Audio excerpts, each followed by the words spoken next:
గృహ ఫుడ్కి స్వాగతం. ఈరోజు కొబ్బరి పాలతో చేసుకునే కొబ్బరి అన్నం గురించి తెలుసుకుందాం.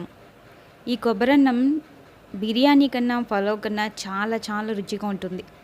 పద్ధతి ఒకటే కానీ ఇందులో కొబ్బరి పాలు వేస్తాము. వేయడం వల్ల ప్రత్యేకమైన రుచి దీనికి ఉంటుంది. ఈ కొబ్బరి అన్నం ఎలా చేయాలో తెలుసుకునే ముందు ఛానల్ని సబ్స్క్రైబ్ చేసుకోండి. ఇప్పుడు కొబ్బరి అన్నానికి కావాల్సినవి ఏంటో చూద్దాం. నేను ఈ గ్లాసుడు బియ్యం తీసుకున్నాను. మామూలు రైసే, సోనా masuri అంటారు కదా, అవి 3 కొబ్బరి చిప్పలు. ఈ కొబ్బరి నుంచి పాలు తీస్తానన్నమాట. మిక్సీలో వేసి కొంచెం వాటర్ కలిపి పిండితో వస్తాయి, వాటితో వేయిస్తాను. ఒక ఉల్లిపాయ, కొంచెం పుదీనా, 3 పచ్చిమిరపకాయలు,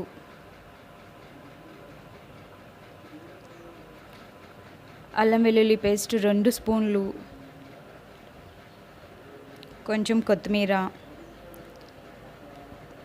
3 టమాటో పండినవి తీసుకోవాలి, షాజీరా కొంచెం అంతా, మరాఠీ మొగ్గ, దాల్చిన చెక్క, అనాస పువ్వు, లవంగాలు కొన్ని మనం తీసుకునే క్వాంటిటీని బట్టి కొంచెం కొంచెం వేసుకోవాలి, యాలకులు, కొంత జీడిపప్పు. ఇంతే మన కొబ్బరి అన్నానికి కావాల్సినవి.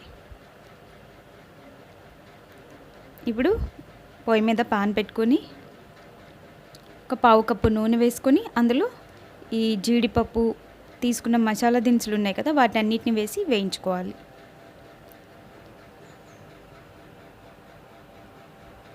కొంచెం అవి వేగాక అప్పుడు షాజీరా వేసుకుని వేపుకోవాలి.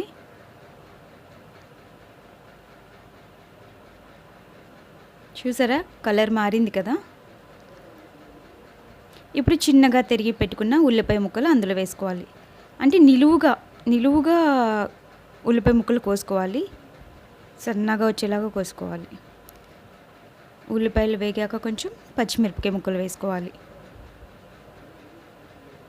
పచ్చిమిరపకాయలు ఇప్పుడు ఘాటును బట్టి తీసుకోవాలి. 2 చెంచాల అల్లం వెల్లుల్లి ముద్ద తీసుకున్నాముగా, అది మొత్తం వేసేసుకోవాలి. ఆయిల్ ఇవంతా బాగా ఫ్రై అవనివ్వాలి. పుదీనా, కొత్తిమీర వేసేయాలి. మీకు కావాలంటే మీరు నెయ్యితో చేసుకోవచ్చు. నేనైతే ఇక్కడ నూనె వాడాను. మూత పెట్టి ఇవన్నీ మగ్గనివ్వాలి. చూసారా ఆయిల్లో ఎలా మగ్గుతున్నాయో. ఒకసారి కలుపుకొని టమాటాలు వేసేసుకోవాలి. ఉల్లిపాయలు వేగేటప్పుడే రుచికి సరిపడ ఉప్పు వేసుకున్నాను. ఆ చిన్న బిట్ మిస్ అయింది, అందుకే చూపించలేదు.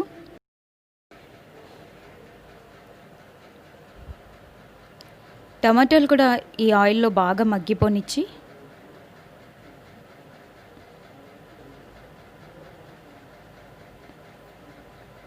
ఇలా మగ్గిపోనివ్వాలి, లేకపోతే పచ్చివాసన వస్తుంది. పచ్చివాసన పోయేంత వరకు వేపుకోవాలి. మూత పెట్టి కొంచెం సేపు మగ్గనిస్తే టమాటా మొత్తం మగ్గిపోతుంది. ఇప్పుడు కొబ్బరి పాలు తీసుకున్నానని చెప్పాను కదా, ఏ గ్లాస్తో అయితే బియ్యం వేసుకున్నామో ఆ గ్లాస్తో 2 గ్లాసులు కొబ్బరి పాలు తీసుకుంటున్నాను.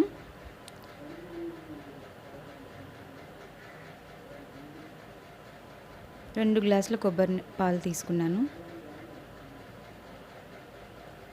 ఇంకా ఏమి వాటర్ యాడ్ చేయడం లేదు నేను, కేవలం కొబ్బరి పాలతోనే రైస్ అంతా ఉడుకుతుంది.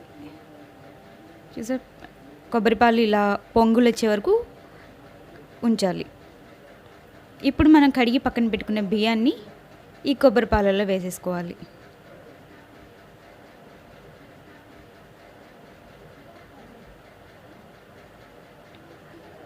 ఈ కొబ్బరి అన్నాన్ని రొయ్యల కూర లేదా మటన్, చికెన్ కర్రీలతో తింటే చాలా చాలా టేస్టీగా ఉంటుంది. ఆ కూరలేమి వేసుకోకుండా వట్టిగా తిన్నా చాలా బాగుంటుంది. అన్నం మగ్గిపోతుంది, ఇంకా కొంచెం పలుకుంది. మూత పెట్టి మగ్గించుకుంటే రెడీ అయిపోయినట్టే మన టేస్టీ కొబ్బరి అన్నం.